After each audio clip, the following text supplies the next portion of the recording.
Today I will be reading an extract from My Master by Swami Vivekananda. Neither books nor theories can satisfy us. The one idea that gets hold of thousands of our people is this idea of realization. Is it true that there is a God? If it be true, can I see him? Can I realize the truth? The Western mind may think all this very impractical, but to us it is intensively practical. For this idea, men will give up their lives. For this idea, thousands of Hindus every year give up their homes and many of them die through the hardships they have to undergo. To the Western mind, this must seem most visionary, and I can see the reason for this point of view. But after years of residence in the West, I still think this idea the most practical thing in life. Life is but momentary, whether you are a toiler in the streets or an emperor ruling millions. Life is but momentary, whether you have the best of health or the worst. There is but one solution of life, says the Hindu, and that solution is what they call God and religion. If these be true, life becomes explained. Life becomes bearable, becomes enjoyable. Otherwise, life is but a useless burden. That is our idea, but no amount of reasoning can demonstrate it. It can only make it probable, and there it rests. Facts are only in the senses, and we have to sense religion to demonstrate it to ourselves. We have to sense God to be convinced that there is a God. Nothing but our own perceptions can make these things real for us. This idea took possession of the boy, and his whole life became concentrated upon that. Day after day, he would weep and say, "Mother, is it true that thou existest, or is it all poetry? Is the blissful mother an imagination of poets and misguided people, or is there such a reality?" We have seen that of books, of education in our sense of the world, he had none, and so much the more natural, so much the more healthy was his mind, so much the purer his thoughts, undiluted by drinking in the thoughts of others. This thought, which was uppermost in his mind, gained in strength every day until he could think of nothing else. He could do no more conduct the worship properly, could no more attend to the various details in all their minuteness. Often he would forget to place the food offering before the image. Sometimes he would forget to wave the light. Other times he would have to wave the lights a whole day and forget everything else. At last, it became impossible for him to serve in the temple. He left it and entered into a little wood that was near and lived there. About this part of his life, he has told me many times that he could not tell when the sun rose or set, nor how he lived. He lost all thought of himself and forgot to eat. During this period, he was lovingly watched over by a relative who put into his mouth food, which he mechanically swallowed. Days and nights thus passed with the boy. When the whole day would pass, towards evening, when the peals of bells in the temples would reach the forest, the chimes and the voices of the person singing, it would make the boy very sad, and he would cry, "One day is gone in vain, mother, and thou dost not come.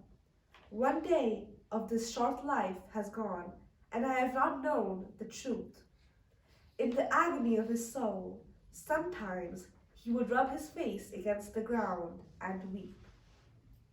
This is the tremendous thirst that seizes the human heart.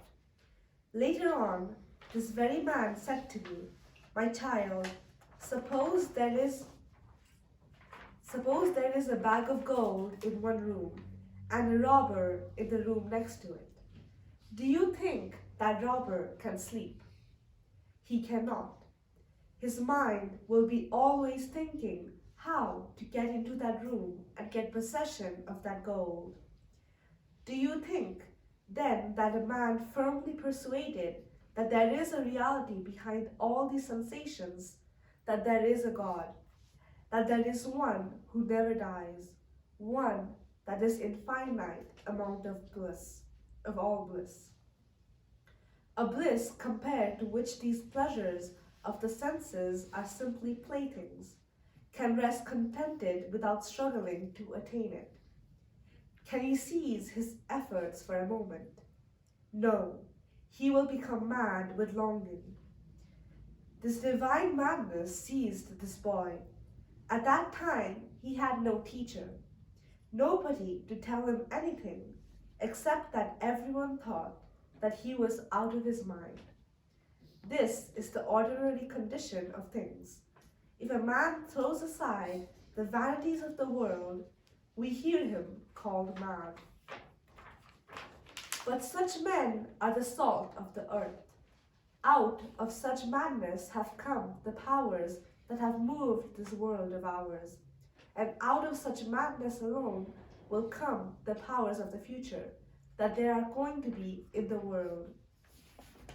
So days, weeks, months passed in continuous struggle of the soul to arrive at truth. The boy began to see visions, to see wonderful things. The secrets of his nature were beginning to open to him. Veil after veil was, as it were, being taken off. Mother herself became the teacher and initiated the boy into the truths he sought. At this time, there came to this place a woman, beautiful to look at, learned beyond compare. Later on, this saint used to say about her that she was not learned, but was the embodiment of learning. She was learning itself in human form. There too, you find the peculiarity of the Indian nation in the midst of the ignorance in which the average Hindu woman lives, in the midst of what is called in Western countries her lack of freedom. There could arise a woman of this supreme spirituality. She was a sannyasini, for women also give up the world, throw away their property, do not marry, and devote themselves to the worship of the Lord. She came, and when she heard of this boy in the forest, she offered to go to him, to see him. And hers was the first help he received. At once, she recognized what his trouble was, and she said to him, "My son, blessed is the man upon whom such madness comes. The whole of this universe is mad, some for wealth, some for pleasure, some for fame, some for 100 other things. Blessed is the man who is mad after God. Such men are very few." This woman remained with the boy for years, taught him the forms of the religions of India, initiated him in the different practices of yoga, and as it were, guided and brought into harmony this tremendous river of spirituality. Later, there came to the same forest a sannyasin, one of the beggar friars of India, a learned man, a philosopher. He was a peculiar man. He was an idealist. He did not believe that this world existed in reality, and to demonstrate that, he would never go under a roof. He would always live out of doors in storm and sunshine alike. This man began to teach the boy the philosophy of the Vedas, and he found very soon, to his astonishment, that the pupil was in some respects wiser than the master. He spent several months there with the boy, after which he initiated him into the order of sannyasins and took his departure. The relatives of this boy thought that his madness could be cured if they could get him married. Sometimes in India, young children are married by their parents and relatives without giving their own consent in the matter. This boy had been married at the age of about 18 to a little girl of 5. Of course, such a marriage is but a betrothal. The real marriage takes place when the wife grows older, when it is customary for the husband to go and bring his bride to his home. In this case, however, the husband had entirely forgotten he had a wife. In her far-off home, the girl had heard that her husband had become a religious enthusiast, and that he was even considered insane by many. She resolved to learn the truth for herself. So she set out and walked to the place where her husband was. When at last she stood in her husband's presence, he at once admitted her right to his life. Although in India, any person, man or woman, who embraces a religious life is thereby freed from all other obligations, the young man fell at the feet of his wife and said, "I have learned to look upon every woman as mother, but I am at your service." The maiden was a pure and noble soul, and was able to understand her husband's aspirations and sympathize with them. She quickly told him that she had no wish to drag him down to a life of worldliness, but that all she desired was to remain near him, to serve him, and to learn of him. She became one of his most devoted disciples, always revering him as a divine being. Thus, through his wife's consent, the last barrier was removed, and he was free to lead the life he had chosen. The next desire that seized upon the soul of this man was to know the truth about the various religions. Up to that time, he had not known any religion but his own. He wanted to understand what other religions were like. So he sought teachers of other religions. By teachers, you must always remember what we mean in India, not a bookworm, but a man of realization, one who knows truth at first hand and not centuries after. He found a Mohammedan saint and went to live with him. He underwent the disciplines prescribed by him, and to his astonishment found that when faith fully carried out, these devotional methods led him to the same goal he had already attained. He gathered similar experiences from following the true religion of Jesus the Christ. He went to the various sects existed in our country that were available to him, and whatever he took up, he went into it with his whole heart. He did exactly as he was told, and in every instance he arrived at the same result. Thus, from actual experience, he came to know that the goal of every religion is the same, that each is trying to teach the same thing, the difference being largely in method and still more in language. At the core, all sects and all religions have the same aim.